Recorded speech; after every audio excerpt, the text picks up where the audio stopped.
Hello. So in this video, we're going to talk about John McTiernan's film Predator. This is one of the most famous creature features of the modern era. Modern era, in this case, being a relatively loose term for anything after about 1975, and that's my arbitrary distinction. But basically, Predator is an action film,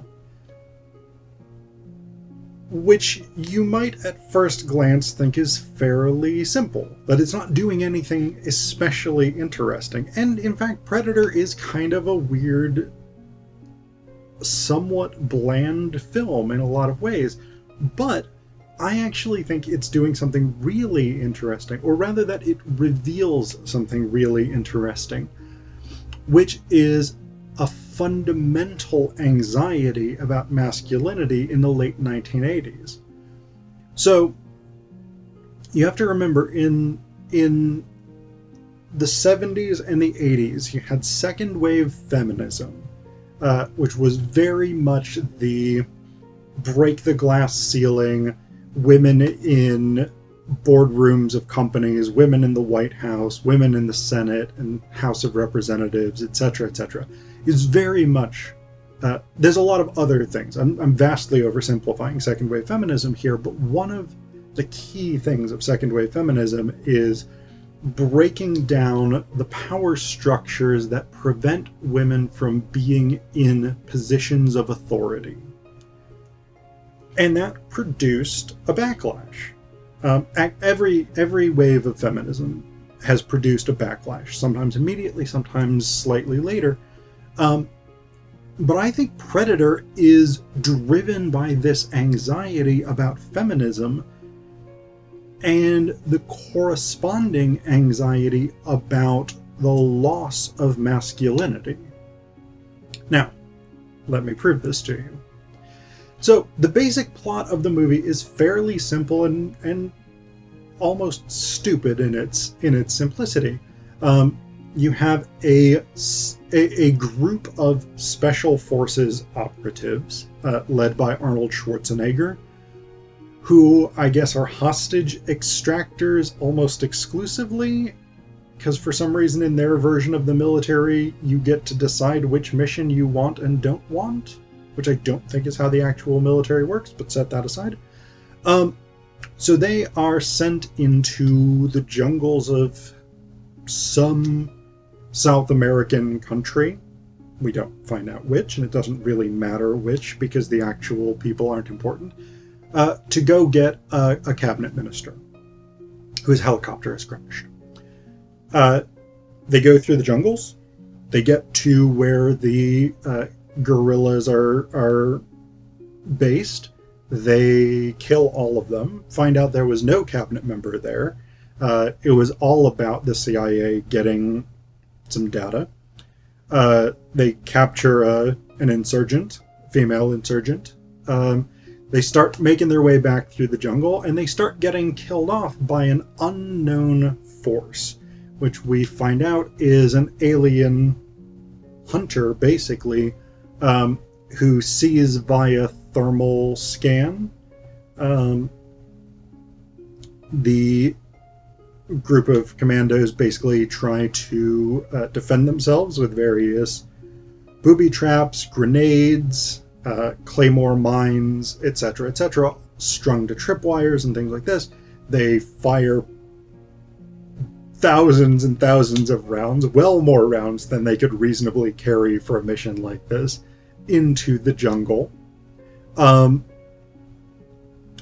And they get slowly killed off one by one until it's just Schwarzenegger and the female captive named Anna, who has now become a sort of de facto member of the team. Schwarzenegger sends Anna off to the chopper that's supposed to pick them up, and Schwarzenegger stays. His character's name is Dutch, but I'm just going to call him Schwarzenegger. In the same way I'm just going to call Jesse Ventura. So Schwarzenegger stays to fight the Predator, which he does basically by slathering himself in mud, which apparently cloaks all of his body heat, which I don't think is actually how mud works, but, you know, whatever. We'll leave it for that. And basically he, like, Tarzan's up a bow and arrow and spears and things like this. And this is eventually how he kills the predator. Now, what does any of this have to do with feminism, I hear you cry? Well, we have a lot of weird stuff in this movie that doesn't really make any sense until you start to think about it in terms of the crisis of, or perceived crisis of, masculinity. So, Jesse Ventura's character has this one... So, he chews tobacco. He has this one scene, weird scene, where they're on the helicopter going in, and he offers everybody on the team chewing tobacco. Now, this is a team that works together. Like, they are a unit. Like, Jesse Ventura would know that none of these other people chew tobacco. And yet, he's disgusted by the fact that they all refuse this chewing tobacco. He uses an anti-gay slur. And he says something to the effect of, "This will make you a sexual tyrannosaurus." Which, first off, I don't know what that means. It's a weird comparison. Like, I don't think he's intending to say your sex life will be extinct. Although, considering the aversion many people have to chewing tobacco, that's not necessarily a bad read. But I think he's intending it to be something along the lines of, you will be large and powerful and a top predator and things like this, with tiny arms. But we have this, like, weird comparison where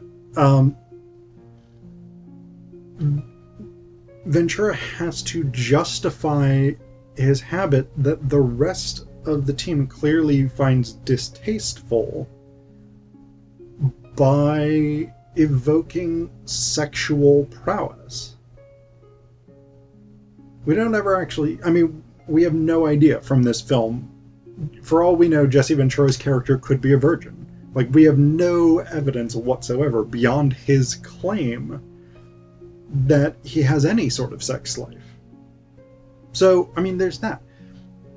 We also have another character named Hawkins, whose role really doesn't make any sense. Like, he's the radio operator, so I get that, but we really only see him use the radio once. His main purpose in the film seems to be to just sort of randomly tell these jokes about how big his girlfriend's vagina is. Because he does this twice, and they're totally decontextualized. Like, there's no setup, there's no follow-up, there's no larger conversation that they're part of. With the second one, he literally just runs from one part of this insurgents camp to another so that he can tell a joke about how big his girlfriend's vagina is to one of the other members of the team. And then he just leaves. Like, as a character, he doesn't make any sense. He doesn't serve any real purpose in the arc of the movie. But when we think about these jokes, like, why are these jokes randomly stuck in here? Well, I would argue that they serve a couple of purposes.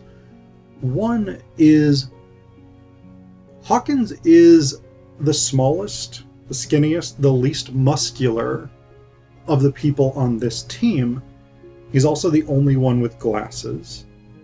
And so he doesn't, like, he is the one who is least visibly badass. But by telling these jokes about his girlfriend's vagina, one, he implies, at least subtly, that he has a large penis and that he has stretched her vagina out. Now, of course, this is not really how vaginas work, and anybody who knows anything about female physiology knows that that is not how it works, but it's a common trope in this sort of locker room style joke. And so one thing is Hawkins attempts to establish his masculinity through these off-color jokes. The other component is that he is attempting to endear himself or incorporate himself into the unit, because the military has a long tradition of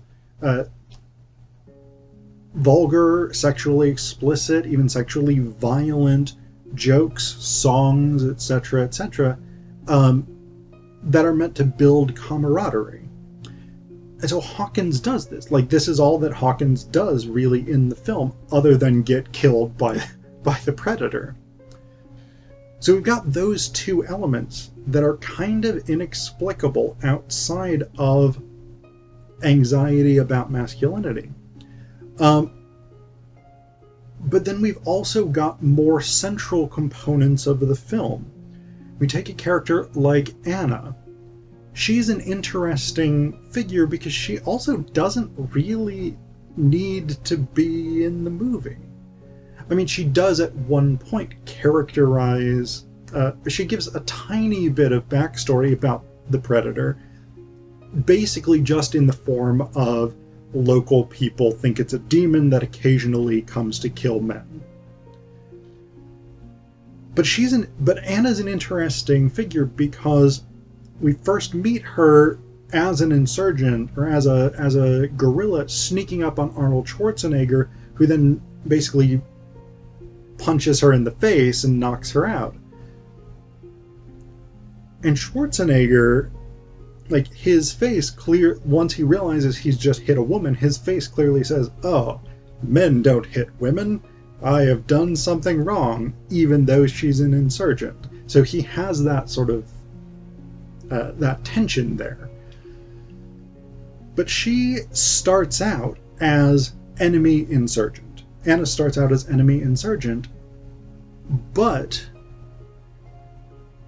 once it becomes clear that she is terrified, because she's the only one who's there with Hawkins when he's killed by the Predator, who's invisible. So Anna doesn't really understand what happened because she just witnessed a dude get, like, grabbed and eviscerated by nothing, basically.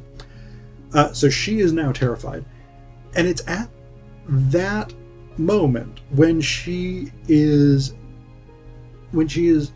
fearful, when she needs the protection of the men, that she becomes a kind of part of the team.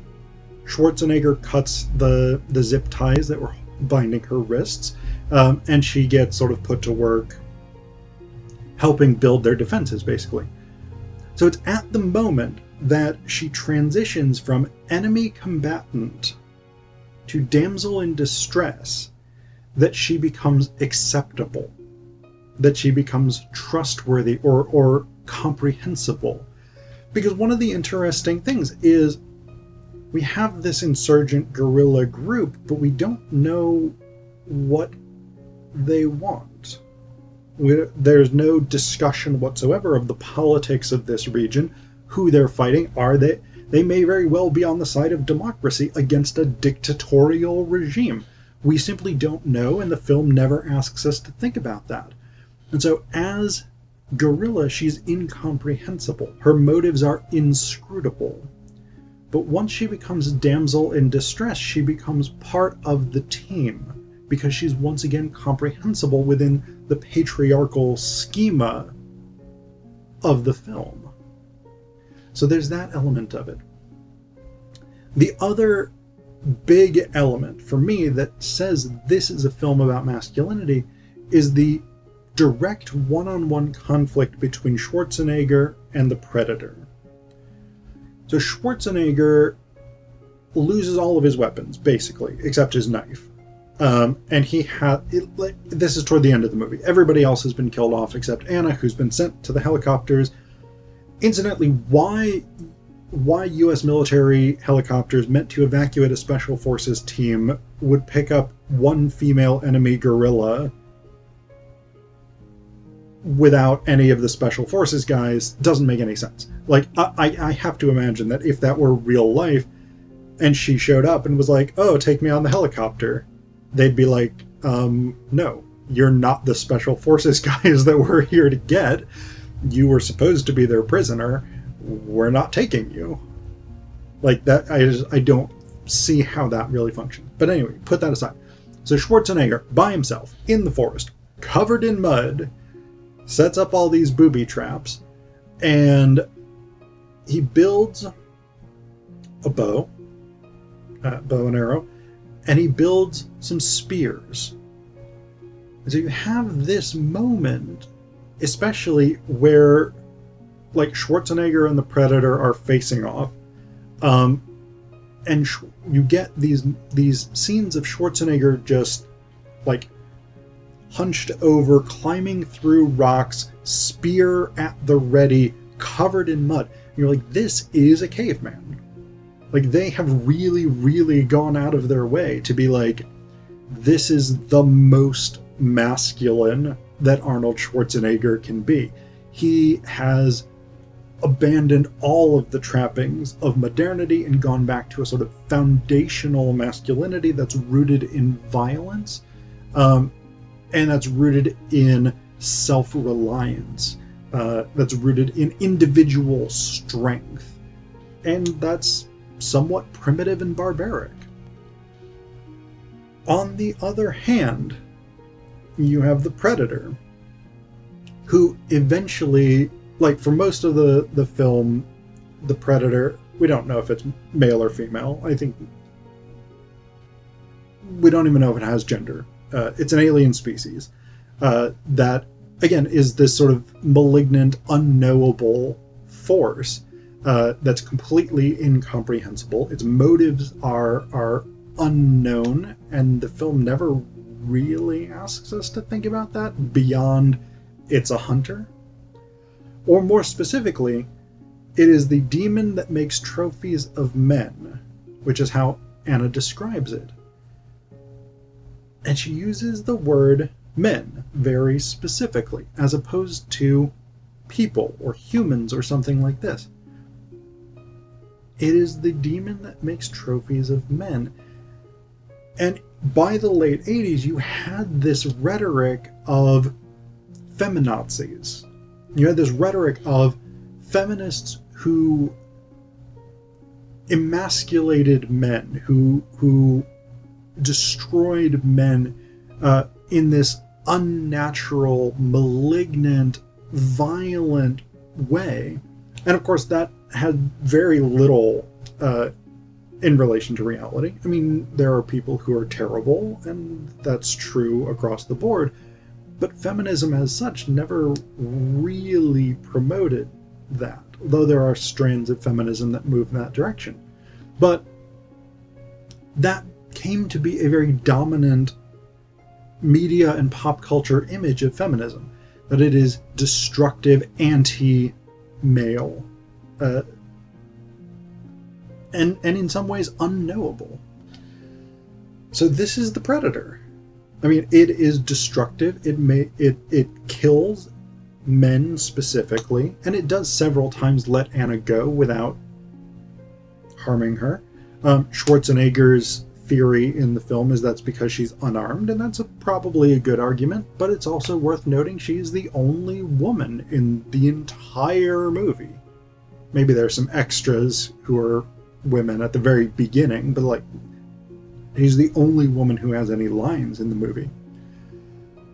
And the other thing, the other reason to associate the Predator with this sort of angst about feminism is that when the Predator takes off its mask,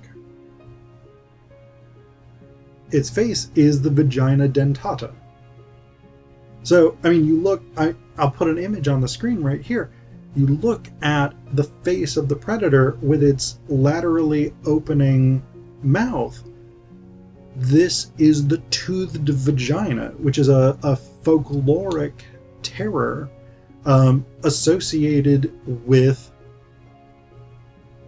emasculation, associated with castration, the loss of the penis.